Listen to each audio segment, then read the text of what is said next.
story. In my journey into this relationship with Jesus, the beginning of this journey started out a little bit like David. I had friends, I had so-called friends, actually threw me under life's bus, went out of their way to destroy my life. I, for a long time, developed hate towards a longtime friend, a friend that had done the unspeakable. And I had hate in my heart for them. In fact, when I was on the streets, in the moment where God spoke to me through a random prophetess, waitress in a restaurant, one of the things that was brought to my attention, or one of the things in which the Lord spoke to me about, was forgiveness. I literally was commanded to forgive a certain individual from the past. I didn't respond to the prophetess and let her know that I knew who it was, yet in my heart I knew exactly who it was. So in a series of events, 3 events in particular, the Lord revealed the cleansing process and the deliverance of this soul from the bondage of hate. The first thing happened in a dream.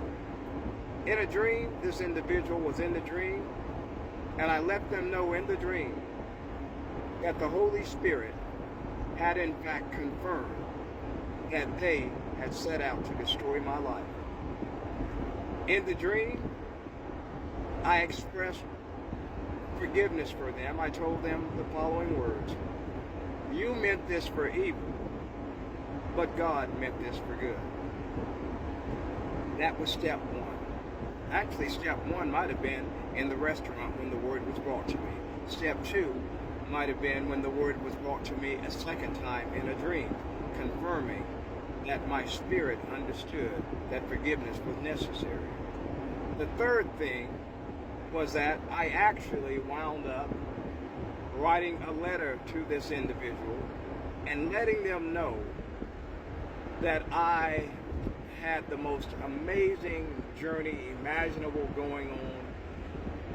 I explained to them the relationship I had with Jesus, and I explained to them that I had forgiven them for the transgressions, for their dark deeds that they had inflicted upon my life.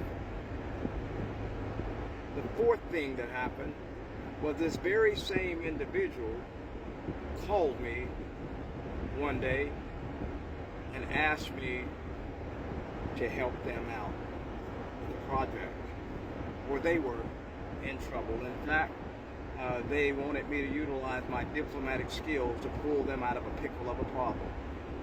This individual said they would pay me. I said, there's no amount of money in the world that you can pay me. Nevertheless, I will do this for you. I will save your business. I will save your livelihood. I will do what's necessary to engage in a conversation with your enemy, and I shall diffuse that situation. That's right. The very individual that destroyed my hopes, destroyed my dreams, that went out of their way to just cause all kinds of havoc in my life, I literally, in that moment, set aside my hostility. I set aside my anger. I set aside my ill will towards them. And I expressed the gifts of God that had been given to me in assisting them and helping that individual resolve a problem that would have destroyed his own life. Now, you might have thought, well, Eric, you obviously you've forgiven them. Not so. You see, there was a certain individual also involved in that moment of destruction of my life, whose name somehow had disappeared from my mind. The Holy Spirit had removed it from my mind. Yet one day, that name came to me the next morning when I woke. It came to me in the middle of the night. I know who brought the name to me. It was nothing but the devil. Satan had brought me the issue or the individual who was a symbolic connection with the destruction and the evil deeds that had been done to my life. Satan brought that person's name to my mind in order to drag me back into a state of bondage of which I obviously was moving forward to extracting myself from. I woke up livid.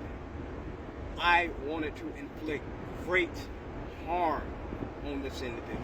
I wanted to look in their eyes and let them know that, do you remember me?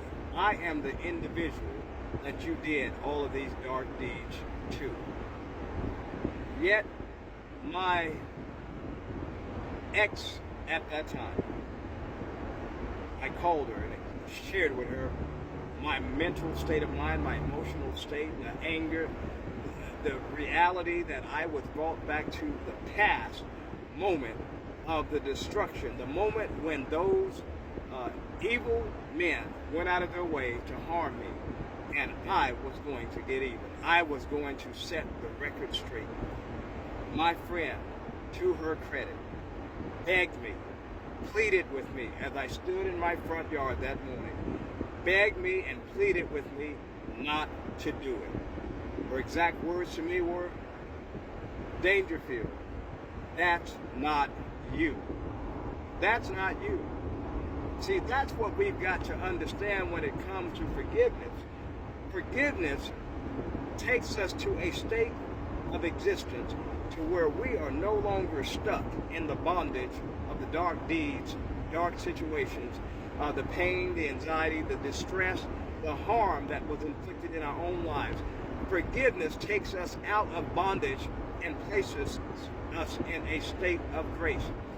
Forgiveness takes us out of the snares of the enemy and literally places us in a position to where we can have the freedom to understand our hearts, and we can have the freedom to execute the right decisions to be who we are called to be. Now that brings me to a little story about my grandmother. My grandfather had done some evil to my grandmother, and I spent a year with them, helping them out, and my grandmother would wake up in the middle of the night. In the middle of the night, I would hear her sometimes say the following words to my grandfather. She'd say, Ernest, his name was Ernest, she'd say, Ernest, she said, you remember when you used to beat me? And my grandfather would sigh deeply in his spirit. Yes, yes. She'd say, you can't do that no more. You see, there are some things in life that when we go through them, when we come out of those moments, we may want to remember them. Yet I would suggest to you, and I would encourage you, don't take your freedom as an opportunity to put the next person in bondage. Don't utilize your freedom from anger to encourage you to be a bully, to be a torturer, to be an oppressor, to be someone that tries to keep the next person stuck in a place where they also have escaped.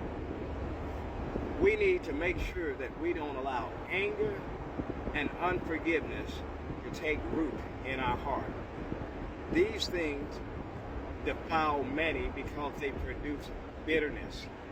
Bitterness is an ugly seed that will stymie your blessings. It will put you in the wrong state of mind.